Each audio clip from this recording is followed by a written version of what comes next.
सुप्रभात। मैं सुनीता झा आज आप सबको आईसीएसई बोर्ड के कक्षा अष्टम के प्रश्नोत्तर करवाने वाली हूँ। बच्चों, आज हम 2 कहानियों के प्रश्नोत्तर करेंगे इस वीडियो में।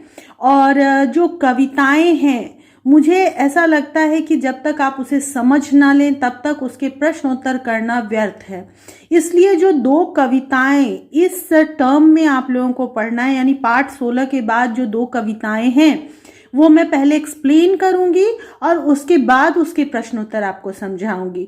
उम्मीद है आपको मेरी ये बात अच्छी लगेगी, क्योंकि कहानी तो आप लोग अपने से थोड़ा बहुत पढ़ के समझ सकते हैं, लेकिन कविताओं में क्या होता है कि जो कविता में लाइनें होती हैं, जो लिखा होता है, वो असल में उसका अर्थ नहीं होता, बल्कि वो किसी और चीज की ओर इशारा करता हुआ होता है, कुछ और हमें समझा रहा होता है, यानी कि वो प्रतीकात्मक शब्द होते हैं। इसलिए उनको समझना बहुत आवश्यक है। तो शुरू करते हैं बैताल की कथा। ये एक व्यंग कथा है, और व्यंग कथा का मतलब होता है किसी चीज के ऊपर कटाक्ष किया जाना, जिसको रोचक रूप में उसकी गलतियों को बाहर निकालना, दर्शाना ही लेखक का कार्य होता है।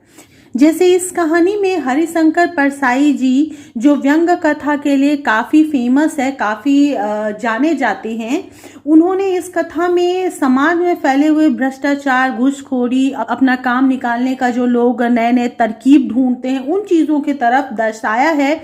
और साथ ही साथ अपनी गलतियों को किस तरह से सही साबित करना है, मतलब अपने नजर में गिरना भी नहीं है, ये बताते हुए कि मैंने जो किया वो गलत कहाँ है, ये भी उन्होंने दिखाया है कि समाज में जो लोग हैं भ्रष्टाचार में संलग्न हैं, संलिप्त हैं, लेकिन वो अपने आप को गलत नहीं मानते। वो मानते हैं कि वो उसके अधिकारी हैं, इसलिए उनको वो चीज मिला है। मैं ये पूरी कहानी आप लोगों को बस दिखा रही हूँ, ध्यान से देखिएगा। मैंने कुछ जगहों पर जो ब्रैकेट में दिया हुआ है या अंडरलाइन किया है, उन चीज़ों को ज़रूर ध्यान दीजिएगा, क्योंकि प्रश्नों में आप जानते हैं कि मैं पेज नंबर और पैराग्राफ नंबर बताती हूँ। तो इसी तरह से यहाँ पर विक्रम और वैताल की कहानी को आधार बनाकर लेखक ने ये कहानी लिखी है, जिसमें एक धर्मचंद जी हैं, जिनको बताया जा रहा है कि पूजा पाठ और भक्ति में उनका बहुत मन लगता है, लेकिन वो अपना एक मुकदमा फारिग करवाने के लिए एक मजिस्ट्रेट साहब को अपने दुकान से कुछ शर्ट के कपड़े देते हैं। मजिस्ट्रेट साहब घूस लेना नहीं चाहते, लेकिन जब उनसे ये कहा जाता है कि उन्हें बहुत सस्ते में ये चीज़ मिला है, तो वो सस्ता समझकर खरीद लेते हैं। हालांकि वो अच्छी तरह से जानते हैं कि इतने कम कीमत में वो शर्ट हो ही नहीं सकता, लेकिन फिर भी वो ले लेते हैं, ये बोलकर अपने मन को ये तसल्ली देते हुए कि मेरी क्या गलती है, मैंने तो कीमत दी है।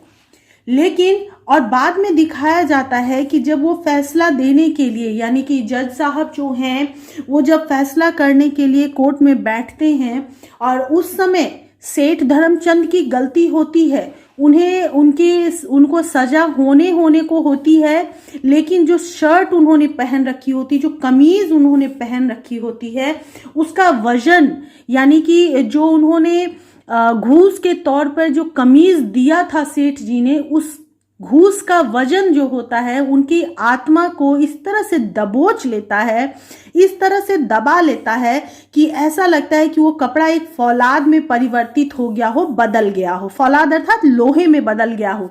उसकी आस्तीन यानी बाहें एकदम से सिकुड़ गई हैं, उनके हाथ को कसने लगे हैं, कॉलर सिकुड़कर उनके गले को घोंटने लगे हों।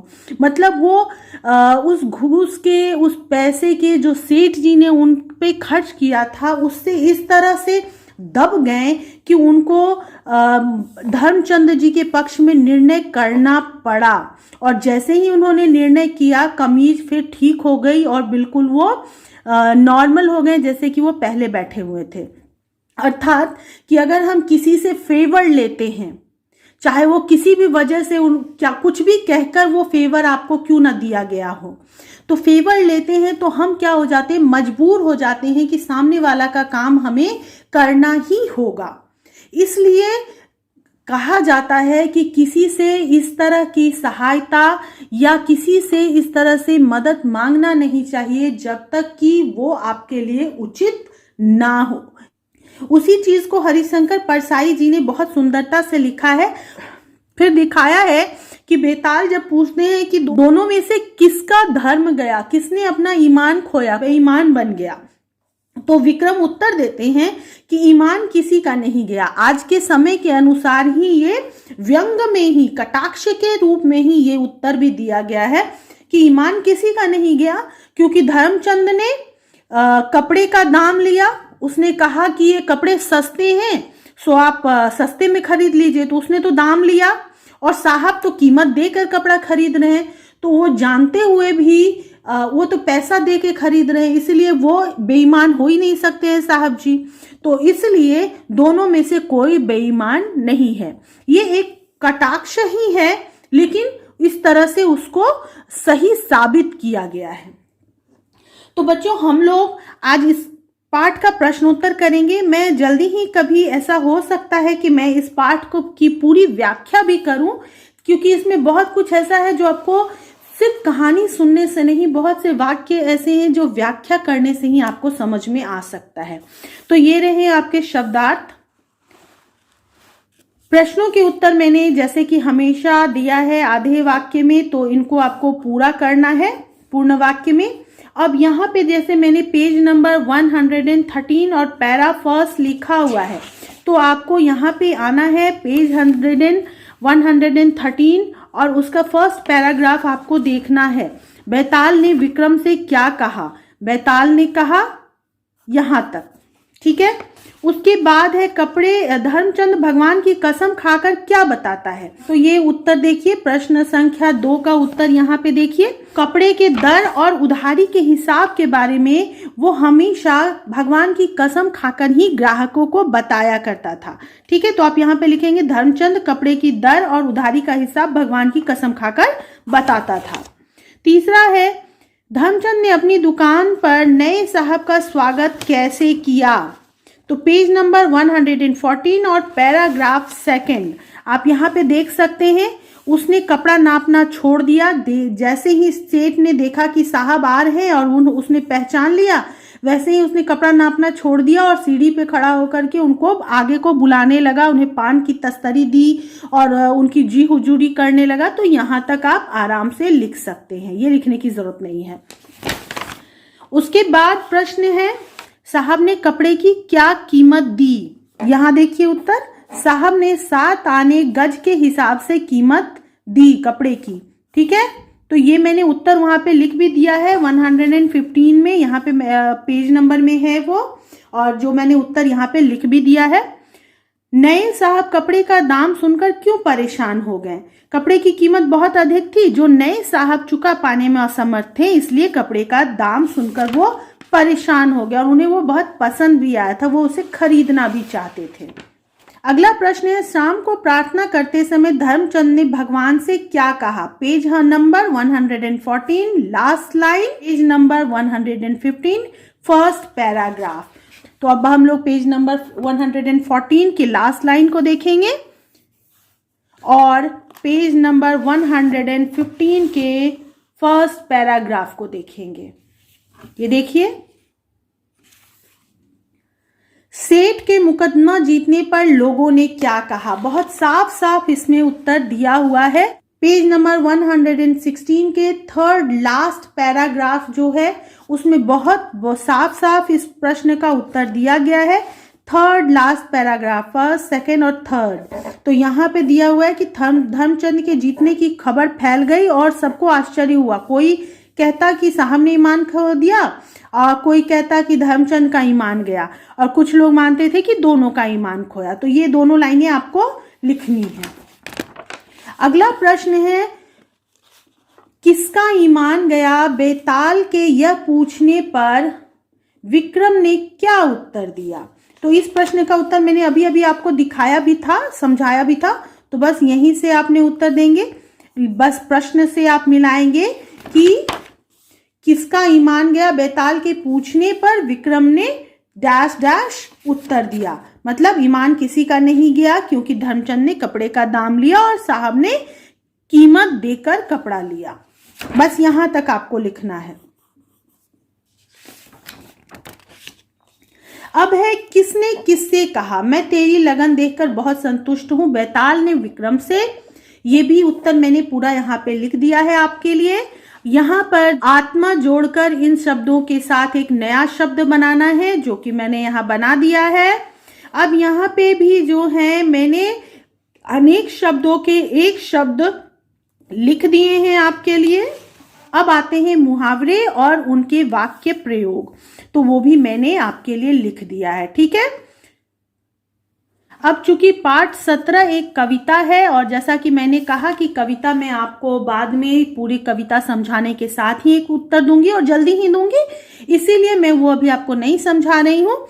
और पाठ 18 में हम लोग आते हैं, जिसमें कि कोलकाता की संत जो है मदर टेरेसा, संत मदर टेरेसा का नाम आप लोगों ने सुना ही होगा। मदर तो वो शुरू से थी, बहुत पहले से हम उनको जानते थे, और मरणोपरांत उनको संत की भी उपाधि मिल गई थी। तो उनकी जीवनी दी गई है, जिसको कि आप जरूर पढ़ लेंगे, क्योंकि कई बार ऐसा होता है कि सिर्फ पीछे से जो एक्सरसाइज में है वो प्रश्न ना पूछकर आपको बीच से भी प्रश्न पूछे जा सकते हैं, क्योंकि एक जीवनी है तो इसमें समय, महीना, साल आदि होता है, साथ में कई जगहों के भी नाम होते हैं, उपाधियों के भी नाम है। तो वो आपको एक बार जरूर पढ़ना होगा, और उनको आप क्या कीजिएगा कि बिल्कुल अंडरलाइन कर लीजिएगा। जैसे उन्होंने नागरिकता स्वीकार की, फिर उन्होंने कब उनका जन्म और कहाँ हुआ, इसको अंडरलाइन कर लीजिएगा और इनको याद कर लीजिएगा। चाहे तो इनके छोटे छोटे 1 नंबर के प्रश्न भी बनाकर आप लिख सकते हैं, ताकि आपको फिर आसानी हो।